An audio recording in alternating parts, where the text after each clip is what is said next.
दर्शक बंधु Premiere virus रे चलीगला आउ एक जीवन।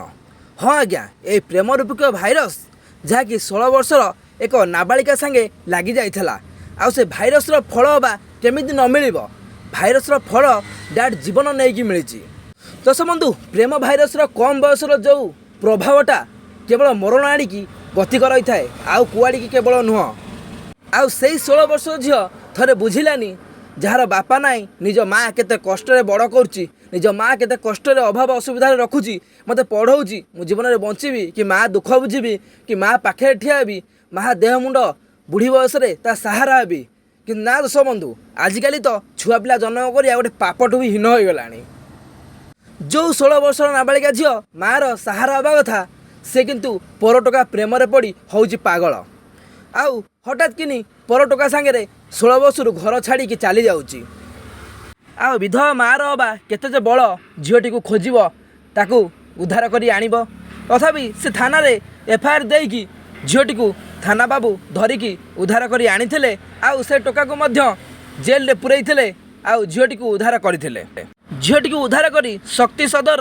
गृह रे रखिथिले। हाँ आज्ञा ए शक्ति सदर गृह एक एमिति गृह जोड़ी भिन्नक्षम महिला आ पीड़िता महिला गवर्नमेंट तरफ एटी आराम से रही पारिबे भिन्नक्षम महिला सब लोक जहाँकि रही पारिबे सुरक्षित गवर्नमेंट तरफ एटा गोटे।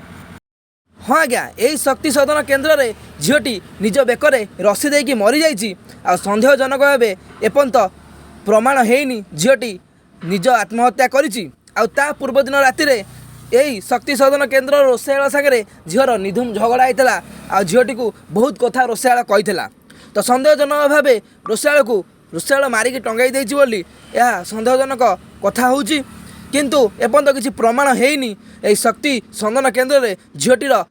हत्या केमिति हैला हत्या कि आत्महत्या एपर्यंत किसी भी जना पड़िनी पुलिस इनक्वारी पर जना पड़िबो झीटी केमिति मरिछि। मुझे माँ बापा कहबी जो मैंने झील को अति पाठ पढ़ाई अति चाकरी करे अति एजुकेटेड करिया चाहूच आ बाहर छाड़ दौच शांति शोच तापर आसी कांदुच आउ सेतु कांदिला बेलू कौन थाए अरे झील बंची थाऊ थाऊ ताकू आखि आगे रख पाठ पढ़िया जरूरी नुह जी आवश्यक से पढ़ाओ आ निज नजर रख निज घरे रख आउ हॉस्टेल छाड़ दे एम शोई पड़ आ शांति निजर काम व्यस्त रु तापर झील मरीज आउे बापा प्रेम उछुड़ पुओ सहित पढ़ाई जाइला आमर भौनी मोटू पीएस रे मिसिंग कंप्लेंट देला पर से पुलिस लोक जाइकिना सेठी धरी आसथिला आनला पर से मोटू पुलिस स्टेशन रु एटी धरी आसथिला चाइल्ड ऑफिसर बने आला बेले केटे गोटे 4-5 मास थिला भल भाव थिला पर से काली राति रे एमती से रोसई दीदी माडो मारबा पर ताको फोन करे कहला मोर भौनी पाखे कहला पर से कौन कौच हाँ आम सकाल आसिली से आसी बहुत गुड़ देखली से बेकर फाँसी लगा मरीगला आम तो गरीब लोक किसी करें ना एवं आम मानुष सार जोटा कहले आम ता भर समर्थन कर मालकानगिरी गोटे घटना घटी 81 झील ताको शक्ति सदन गृह आणिकी 7 मास पाखापाखि रखी तो आज घंटे बेले से मृत्युवरण कर गृह भितर जहाँ बुझाबुझी जना पड़ा से 2 दिन आगु झील भितर जुक्ति करता कौन आज राति रुषिया ताको कौन छुट्टी धरिकी मारामारी कर रागरे जेहेतु समस्त झील आ गोटे रूम खावाई गलापर ये मृत्युवरण कर तो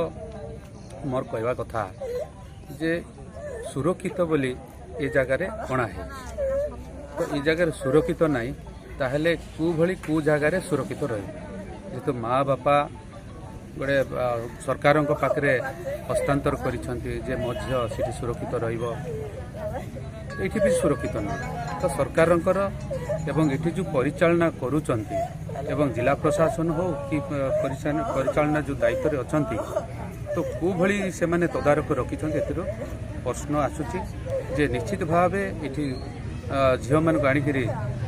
मन इच्छा छाड़ी दौरान कई देखा साक्षात करूना ठीक गाइड करूना जहाँफल यह प्रकार परिस्थिति आसूची तो बर्तमान से घरटा ताला बोला लगी निहाती भाव जेहेतु ସବୁ ଡିପାର୍ଟମେଣ୍ଟର ପୁଲିସ ଆସିଛନ୍ତି, ସାଇଣ୍ଟିଫିକ୍ ଟିମ୍ ଆସିଛନ୍ତି, ତାର ଇନକ୍ୱାରି କଲା ପରେ ଡେଡ୍ ବଡ଼ିଟା ବାହାର କରିବେ। କିନ୍ତୁ କଥା ହେଉଛି କ'ଣ, ଯେଉଁ କହିଲି ଯେ ସୁରକ୍ଷିତ କେଉଁଠି, ସରକାରଙ୍କର ତତ୍ତ୍ୱାବଧାନରେ ମଧ୍ୟ ଯଦି ସୁରକ୍ଷିତ ନାହିଁ ତାହେଲେ କେଉଁ ଜାଗାରେ କାହା କେମିତି ସାହା ଭରସା କରିବ ବାପା ମା' ଏବଂ କେଉଁଭଳି ପରିସ୍ଥିତିରେ ସେ ବାପା ମା'କୁ ସାହସରେ ଛାଡ଼ିବେ। ତ ସେଥିପାଇଁ ଆମେ ପରିବାରର ସମସ୍ତେ ଯେହେତୁ ସେ ଝିଅର ବାପା ନାହାନ୍ତି, ସେ ମା' ହିଁ ଅଛନ୍ତି ସର୍ବେ ସର୍ବା, ସେ ହିଁ ତାଙ୍କର ଲାଳନ ପାଳନ କରୁଥିଲେ। କିନ୍ତୁ ଏ ପରିସ୍ଥିତିରେ ସେଇ ପରିବାର ପୁରା ନଈ ପଡ଼ିଛନ୍ତି। ତ ସରକାରଙ୍କ ପାଖରେ ଏଇଭଳି ପରିସ୍ଥିତିରେ ନିହାତି ଭାବରେ ସରକାର ତାଙ୍କର କ୍ଷତିପୂରଣ ଦେବା ନିହାତି ଦରକାର। ଆମେ ଦାବି କରୁଛୁ ସରକାରଙ୍କ ପାଖରେ 30 ଲକ୍ଷ ଟଙ୍କାରୁ ଉର୍ଦ୍ଧ୍ୱ ସେ ପରିବାରକୁ ସହାୟତା ଦିଆଯାଉ। ଯଦି ନ ଦେବେ ତାହେଲେ ସେ ମୃତ୍ୟୁ ଶରୀରକୁ ଧରି ରାଜରାସ୍ତା ବୁଲିବେ ଏବଂ ପରିବାର ସମସ୍ତେ ଜିଲ୍ଲା ପ୍ରଶାସନ ଜିଲ୍ଲାପାଳଙ୍କ ଅଫିସରେ ମଧ୍ୟ ସେ ଡେଡ୍ ବଡ଼ି ନେଇକରି ଧାରଣା ବସିବେ ଏବଂ ଏସ୍ପିଙ୍କ ଅଫିସରେ ମଧ୍ୟ ଧାରଣା ବସିବେ। ତ ନିହାତି ଭାବରେ ଆମେ ଦାବି କରୁଛୁ ତାଙ୍କର ସମ୍ପୂର୍ଣ୍ଣ ଭାବେ କ୍ଷୟକ୍ଷତି ଆମେ ଦାବି କରୁଛୁ। ये जो शिशु मृत्यु मैंने ये जो झीड़ा जो मरीगला ता बाबद मैं एडीएम सार इनफर्म कर कलेक्टर सार इनफर्म कर बाबद आम पुलिस स्टेशन को प्रथम आम इनफर्म करूँ। आ पुलिस भी तार आसिक जांच सब कर अन्य टीम गुड़ाक आसिले से सब जहाँ कर पुलिस जहाँ प्रकाश करते घटनास्थल को आसु साइंटिफिक टीम इंजीनियरिंग मास टीम टेन कराई एनक्वारी करूँ कौन घटना फेयर एंड इनक्वारी कर। बंधु मु गोटे कथा कही रखी, झील बंची थाउ थाउ सतर्क रुह, सावधान रुह। आ झील मला पर जो प्रेम देखौ या काम